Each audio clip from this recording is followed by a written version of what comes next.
But to close the session now, I'd like to call on Sergio Sairafi Bazán from the Ministry of the Environment in Chile, the Freshwater Division. So Sergio is the lead on uPcycle from the Ministry of the Environment, and he's also the lead on the Lake Villarrica decontamination plan or catchment management plan. And Sergio is at the forefront of policy innovation and implementation in Chile for lake restoration, and he and his team have been instrumental in the development of the uPcycle project. So Sergio, please, I'll hand over to you for your introduction into why this actually answers another one of Chris's questions, Chris Thornton's questions, why Lake Villarrica? So over to you, Okay. Sergio. Thank you. Yeah, thank you, Brian. Could you please confirm that you can see my screen and hear me well? I can see your screen, I can hear you well, but I'm going to need someone Awesome. to remove the spotlight from me and give the spotlight to you. Otherwise, everyone sees me and not you. Thanks, Sergio. Okay. So yeah, I will, as Brian mentioned, I work on the Ministry of the Environment here in Chile. I have been working in Lake Villarrica decontamination plant for around 5 years now. On other topics too. So I will try to summarize everything that we have done and we have went through over the more than 5 years, even 10 years, if I remember correctly, working in this catchment in the next 5 minutes. So I will try to be fast. Okay, so Lake Villarrica, it is located in Chile. It is located in Araucanía region in the south of Chile. It's part of the catchment of the Tolten River, which is around 9,000 square kilometers. It's in the upper part. So here water flows from the right to the left, and it reaches Pacific Ocean into the Humboldt Current ecosystem. So that's one of the points that's relevant on keeping good water quality on this river and watershed at all. And watershed for Lake Villarrica catchment, it's the one that you can see in the right. The lake itself has one main influent and one main effluent. So River Pucón, coming into the lake, it has around 90% of the flow. And River Tolten that goes out of the lake, it has like around 200 to 350 square meters per second, of flow. About the lake, it's here we have some of the main characteristics. Its maximum depth is around 165 meters, average depth 120 meters. For people that work on lake restorations, the hydraulic residence time, for example, it's quite relevant, 2 to 4 years. So it's more or less fast. We have a drainage area ratio with the lake surface of 16. So the drainage area, it's 16 times bigger than the lake itself. And why it's important, it's for us, for Chile as a country, for example, it's one of the main destinations for local and international tourism. And all the tourism activities, or most of them, are based on the nature or the natural capital that the region has itself. It's full of protected areas. It has sports, hiking activities, fishing, recreational fishing, for example. So lots of the recreational activities are based on a good ecosystem health, for example. Also, the Tolten River, the effluent of the lake, has high species endemism, and it's also threatened by alien invasive species. So we have salmon, a lot of salmon here. We have American mink also. So our endemic species are also under risk, and the loss of the oligotrophic state that it's common and natural in these lakes is also a threat to them. And also we have a lot of indigenous communities that live in this watershed and catchment, and they have strong connection, ancestral spiritual connections with all the water bodies that are located in the catchment. So rivers, streams, and the lake itself. So it's a lake that it's valued by a lot of stakeholders. And one of the reasons that pushed the ministry to approve and establish some water quality standards. So these standards were approved in October 2013. Their main goal was to protect the oligotrophic state of the lake. So we defined a water quality limit on an annual mean basis of 10 micrograms per liter of phosphorus, and a chlorophyll of 3 micrograms per liter. So There are very strict values if you compare these ones with North Hemisphere, for example, but this is common in our lakes in the south of Chile. So they are very oligotrophic and they have very low productivity, primary productivity. And we started seeing some signals or evidence of pollution, phosphorus pollution, for example. We have found a degree of correlation between the concentration of phosphorus and the chlorophyll concentration, for example. The star over there are the standards that I mentioned. So we have been seeing a lot of data that are over on chlorophyll and phosphorus, and also the species of algae that we have found in this lake. They are supposed to have the ability to fix nitrogen from the atmosphere. In that regards, phosphorus should be the limiting nutrient for them to grow. And more evidence can be seen on every of these algae bloom events that we have been experienced over the past years.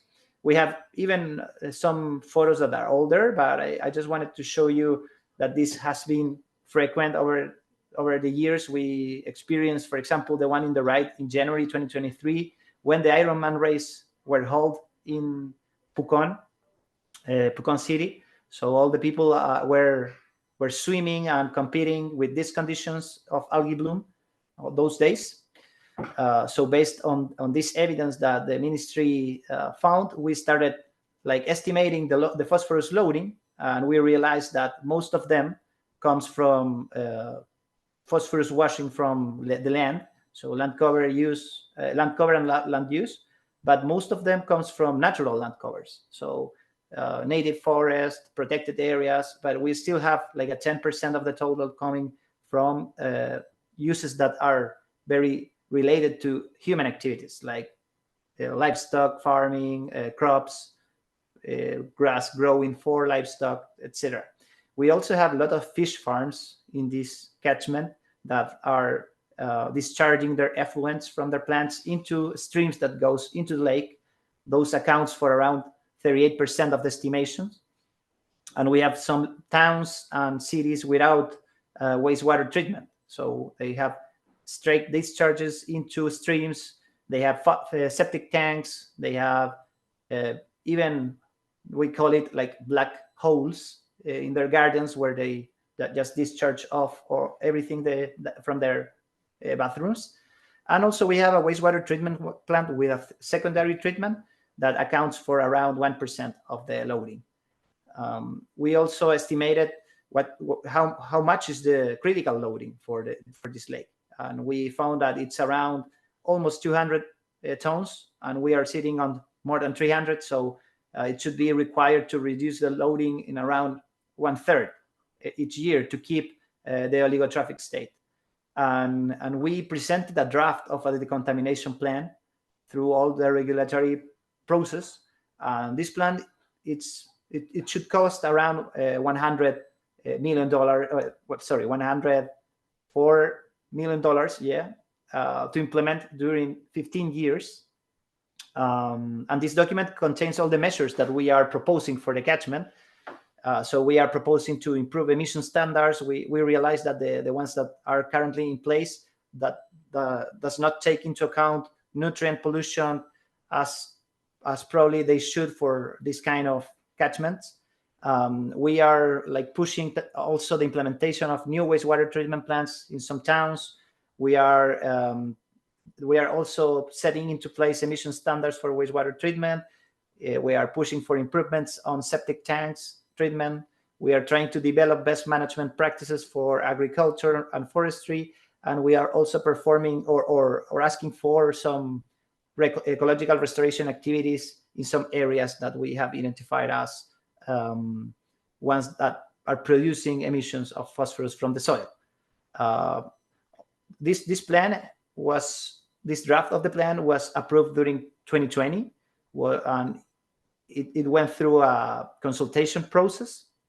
So right now it is going under indigenous communities consultancy, and we are planning on finishing all that work during this year. So as a summary, as what I said, phosphorus is usually the limiting nutrient for algae bloom or algae growth in Patagonian lakes of the south of Chile. This depends on the algae species and also could vary during some times in the year where phosphorus is more available, but it's more documented. To preserve the oligotrophic state of this lake in particular, we are estimating that we should reduce 1/3 of the loading, phosphorus loading, and it should cost around $104 million during these 15 years. Obviously, estimations are under improvements and could be done with a better precision, probably. Right now, our plan is going through indigenous community consultation process, and we have learned a lot that we should get more stakeholders involved into this. We have noticed that even when the regulatory framework is not in place yet, we have some stakeholders in the catchment already performing some activities, already performing some pilot studies, some measures into place. So the relationship with all the actors within the catchment is also very relevant for the success of these initiatives. And yeah, I think that can summarize these years of work in this lake for the time that we have. Brilliant. Thank you, Sergio. Just before you go, there's a quick question from our friend Walter Rast, who is associated with ILEC. And the question is, how was the critical phosphorus load to Villarica determined? Yeah, we use a model from OCDE 1982. I can show you the book over here. It's a little bit old, but it is an equation that depends on the resident times, the loading, the annual loading, and the annual mean concentration that you want to see. So that model assumes that the most relevant variable for the capacity of the lake to consume or discharge the phosphorus out is the resident time. So you estimate that in function of that variable, and it's an empirical model. So it has been estimated with data that we had at that time. And we use that, and we use, how do you say, a model to fit it with our data. So we graphed phosphorus, annual mean phosphorus concentration with the loading that we were estimating year by year. So we adjust the model to our lake, and that way we could be able to estimate the amount of loading to keep the 10 micrograms per liter of phosphorus. Yeah, excellent. So it's the OECD model approach, which many of the guys online will be familiar with, and certainly one of the objectives of component 3, which Linda's going to introduce later on, is to develop monitoring and modeling approaches that allow some of the uncertainty around for example, the use of the OECD to be addressed. I also see a couple of comments here, Sergio, which will be music to your ears. One from Chris Thornton again, who rightly identifies the role of the fish farms and the importance of management of fish farms, which I know you're well aware of. However, as we discussed in Chile a couple of weeks ago, the European Sustainable Phosphorus Platform, which Chris is in the leadership team of, has some excellent information on recycling of phosphorus from aquaculture sludge. So Chris, we actually visited a fish farm when we were in Chile a couple of weeks ago, and we had this exact discussion, and it's on our to-do list to contact you. So excellent to know that you're happy to exchange on this. There was another question at the top there, I think from Sebastian. So he hopes that this GEF project will correct some of the studies of the Chilean experts that are submit to uncover the real source of the phosphorus. So it sounds like there may be, I don't know if Sebastian wants to add some further information on other sources that may not have been identified in this study. Please feel free to do so.